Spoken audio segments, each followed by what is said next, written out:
19h, bonsoir à tous. Voici les titres de l'actualité de ce mardi.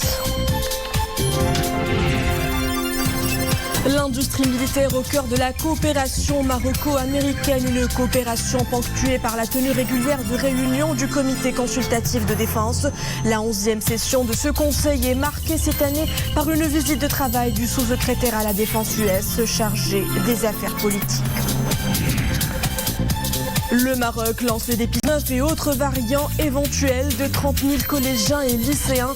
Nous en parlerons plus en détail avec le coordonnateur du Centre national des opérations d'urgence de santé publique, Dr Mohamed Mrabet. À la frontière du stress hydrique, les barrages et les nappes phréatiques de Souss-Massa se réalimentent. Les récentes précipitations confortent chez les agriculteurs l'espoir d'une saison prospère.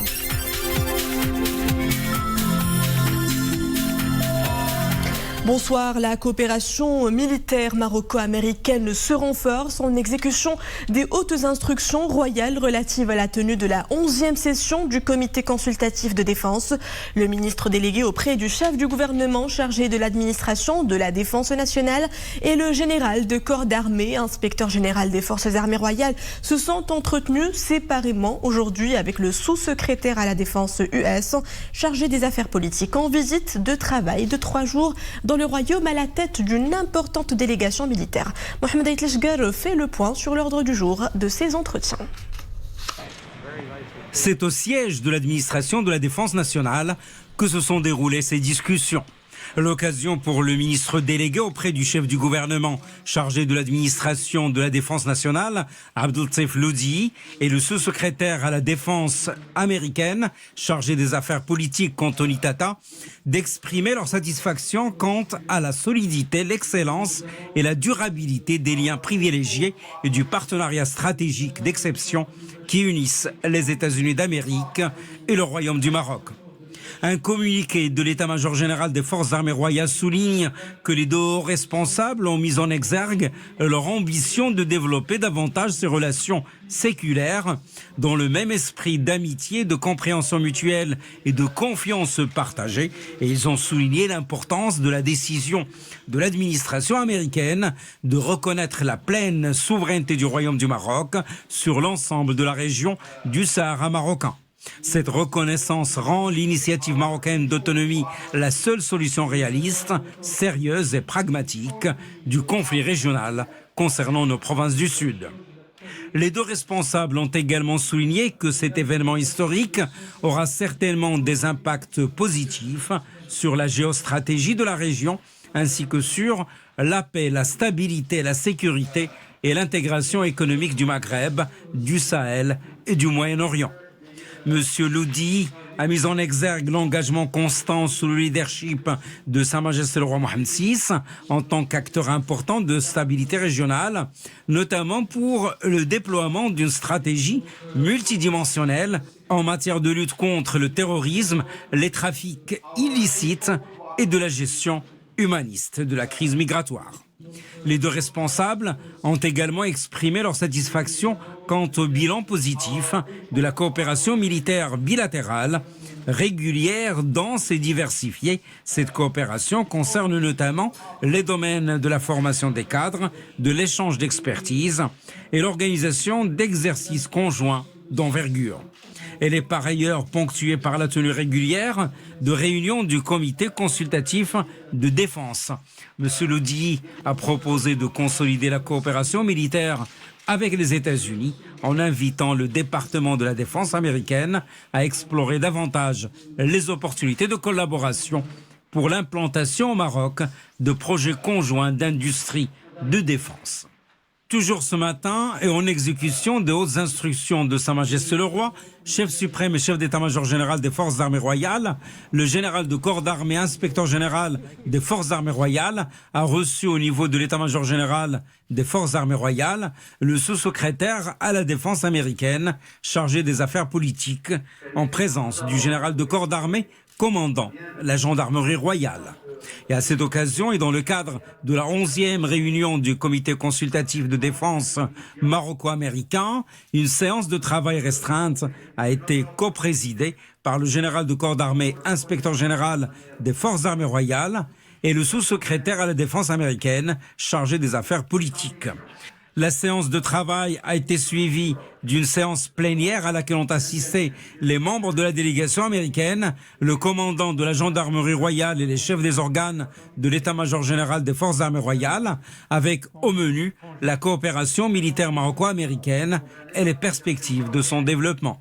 Les deux délégations marocaines et américaines ont à cet effet discuté des différents aspects et orientations essentiel à la réalisation de l'interopérabilité.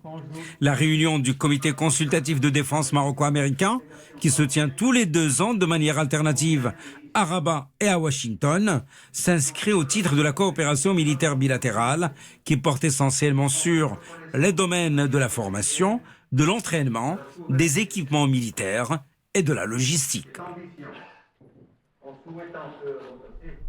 Ils présentent peu de risques d'être infectés, pourtant ils peuvent contaminer leur entourage. Je vous parle des moins de 18 ans, souvent asymptomatiques. Ces porteurs sains du virus peuvent être hautement contagieux.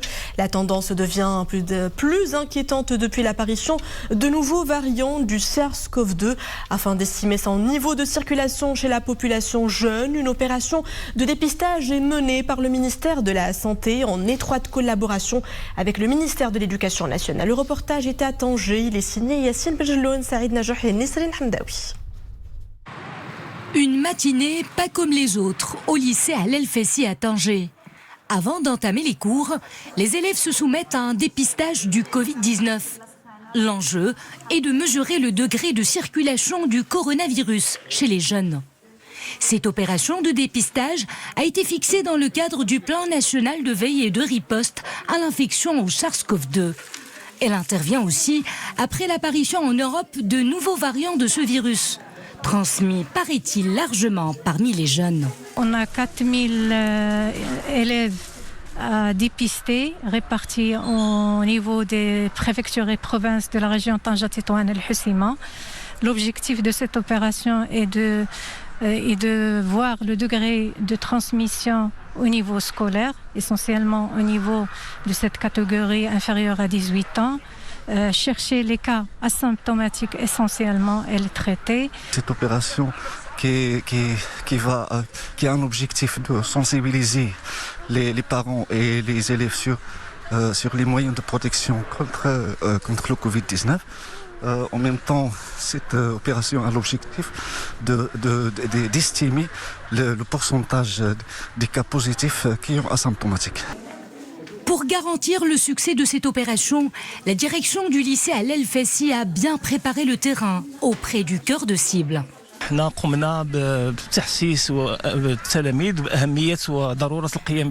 mené un travail de sensibilisation au préalable à l'adresse des élèves afin d'éveiller leur conscience quant à l'importance et la nécessité de subir ce test. Il y va de leur sécurité sanitaire et de celle de leur famille. Le ministère de la Santé a annoncé une opération de dépistage du Covid-19 menée parmi 30 000 collégiens et lycéens dans 6 régions. Ainsi, il sera aisé de connaître le caractère génétique des variants circulants.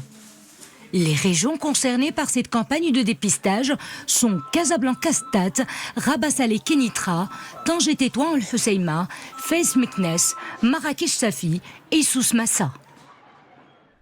30 000 collégiens et lycéens sont donc concernés par cette large opération de dépistage. L'opération couvre 6 régions du Royaume. Pour en savoir davantage, nous accueillons en duplex par Skype le coordonnateur du Centre national des opérations d'urgence de santé publique au ministère de la Santé, Dr Mourad Mrabet. Bonsoir, merci d'avoir répondu à notre invitation. Officiellement, au département de tutelle, vous annoncez 2 objectifs pour cette opération de dépistage. Connaître l'ampleur des infections au Covid-19 au sein d'une population très jeune, globalement asymptomatique, mais très active. Et secondo, tenter d'identifier s'il y a ou non circulation active de nouveaux variants. Tout d'abord, professeur, expliquez-nous ce que vous entendez par nouveau variant du SARS-CoV-2. Merci beaucoup, bonsoir, merci pour l'invitation. Il faut savoir que le ministère de la Santé, notre pays, il interagit avec ce qui se passe à l'échelon international. Et le début de l'année 2021 est marqué par deux choses qui sont un tout petit peu contradictoires. Premièrement, des mauvaises nouvelles qui concernent l'émergence de nouveaux variants. Ça veut dire des souches du SARS-CoV-2 qui ont subi une mutation, une mutation génomique dans son génome, quoique les mutations pour les virus ARN sont des mutations habituelles. Mais ces 3 nouveaux variants qui viennent d'être détectés dans certains pays, notamment celle de l'Angleterre, également de l'Afrique du Sud, et récemment, le 6 janvier, un nouveau variant a été détecté au Japon. Ce sont des mutations majeures qui sont marquées par une transmissibilité accrue par rapport à la souche classique qui circulait jusque-là, et puis sans que la létalité soit influencée. Ça veut dire qu'on est devant un variant qui est plus transmissible, mais il garde la même pathogénicité et la même létalité que la souche classique qui circule depuis le départ. Donc si j'ai bien compris, docteur, les prélèvements effectués sur les collégiens et les lycéens vont servir à détecter la présence du Covid-19, mais aussi pour le séquençage ARN des souches détectées. C'est bien cela ? Oui, c'est ça, effectivement. C'est ça la particularité de cette opération.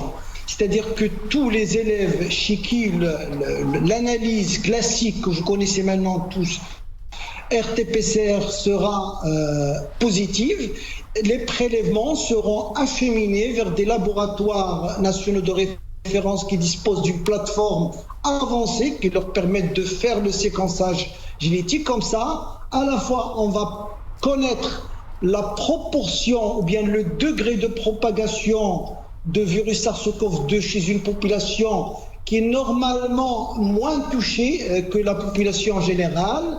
Et également, ça va nous permettre de décrire et de connaître les variants qui circulent chez cette population notamment. Et donc, automatiquement, ça va nous donner une idée globale sur ce qui circule au Maroc, tout en rappelant que ce n'est pas la seule opération de la veille génétique. La veille génomique au Maroc se fait par plusieurs laboratoires maintenant, l'Institut Pasteur de Casablanca, l'Institut national d'hygiène, la faculté de médecine de Rabat, et les laboratoires des forces armées royales et de la gendarmerie royale. Et tous les résultats jusqu'à la date d'aujourd'hui, ils n'ont pas détecté le nouveau variant qui circule maintenant dans plus de 22 pays européens. Donc chez nous, docteur Mrabat, le dépistage couvre 30 000 élèves de moins de 18 ans. C'est la première étude du genre dans la région MENA. Et est-ce qu'il existe un quelconque lien avec l'évolution constatée de la situation épidémiologique au Maroc ? Bon, la situation épidémiologique au Maroc, peut-être on en parlera plus tard, est en évolution favorable, grosso modo. Le plan national de veille et de riposte, il n'est pas un plan qui est figé, c'est un plan qui est mis à jour de façon régulière, bien sûr à l'instar de ce qui se passe à l'échelon international, des nouvelles connaissances, de la situation épidémiologique dans les pays limitrophes, et également des recommandations des organisations internationales, des recommandations de notre comité technique et scientifique aussi, et également de la situation épidémiologique. La veille génomique maintenant est une nécessité. C'est vrai que nous avons commencé la veille génomique depuis X temps, mais maintenant on est en train de la restructurer pour que cette veille génomique soit quelque chose d'habituel. Docteur Mouad Mrabat, je rappelle que vous êtes le coordonnateur du Centre national des opérations d'urgence de santé publique au ministère de la Santé. Merci pour tous ces éclairages. Les chiffres de ces dernières 24 heures, 801 nouveaux cas recensés, 17 décès et 1345 nouvelles rémissions. Le nombre des cas actifs s'élève à 18 654 au moment où celui des cas graves ou critiques grimpe à 1045 cas. 80 nouveaux cas de plus en 24 heures.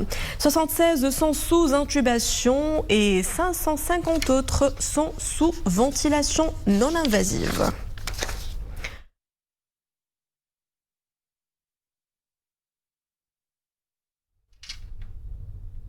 Nous vous en parlions hier, Dakhla Oued Dahab, une région qui a tout pour séduire.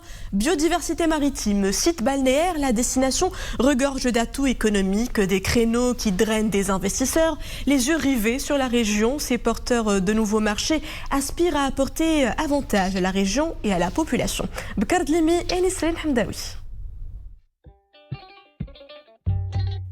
Dakhla, the place to invest.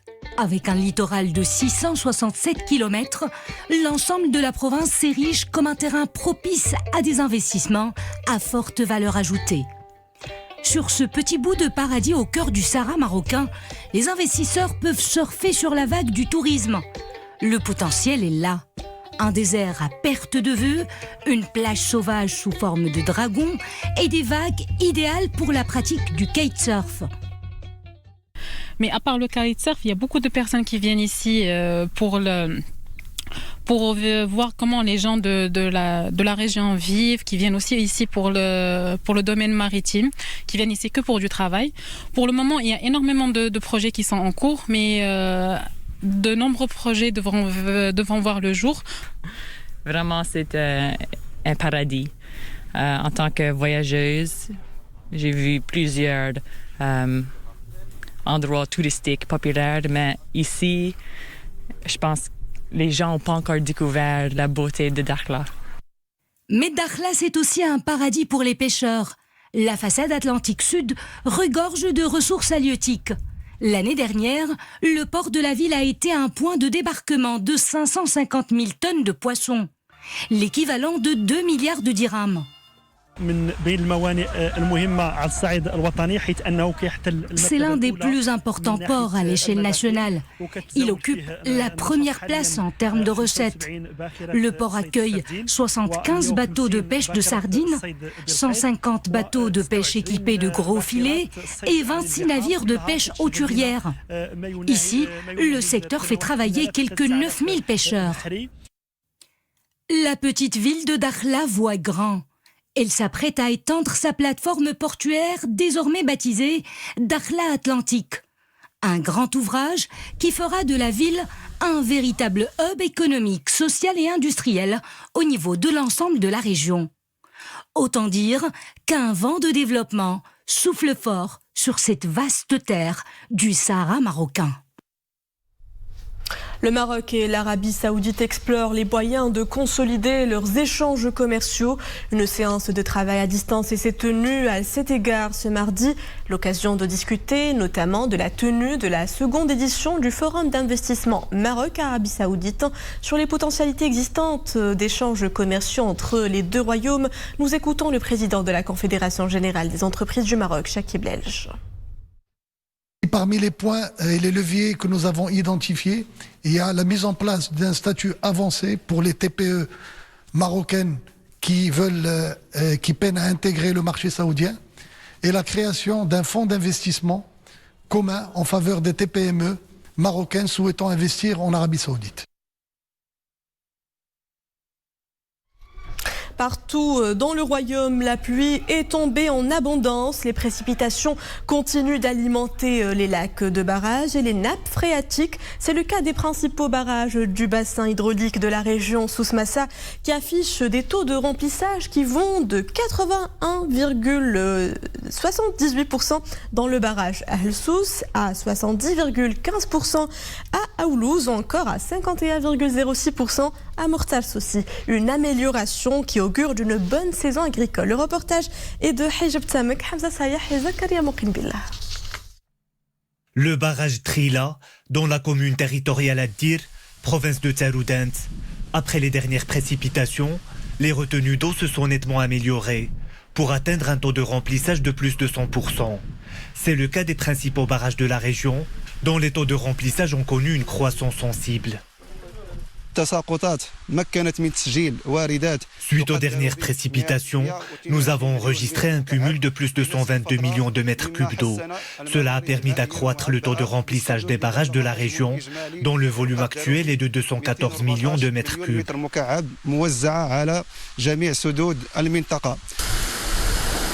Plus de 100 mm de pluie sont enregistrés au niveau du bassin hydraulique. Une bouffée d'oxygène pour les ressources hydriques. La fin de l'année dernière s'est caractérisée par une baisse sensible du niveau des eaux de l'ensemble des bassins hydrauliques de la région. Le taux de remplissage des barrages a atteint son niveau le plus bas, soit 11%. Heureusement, les pluies qui se sont abattues du 6 au 11 de ce mois ont permis une nette progression du taux de remplissage des barrages. En moins d'une semaine, le taux de remplissage des barrages de la région Souss-Massa s'est amélioré de 12,5% à 29,4%. Faciliter l'approvisionnement en eau potable et en eau d'irrigation et enrichir la nappe phréatique sont autant d'impacts positifs des récentes précipitations.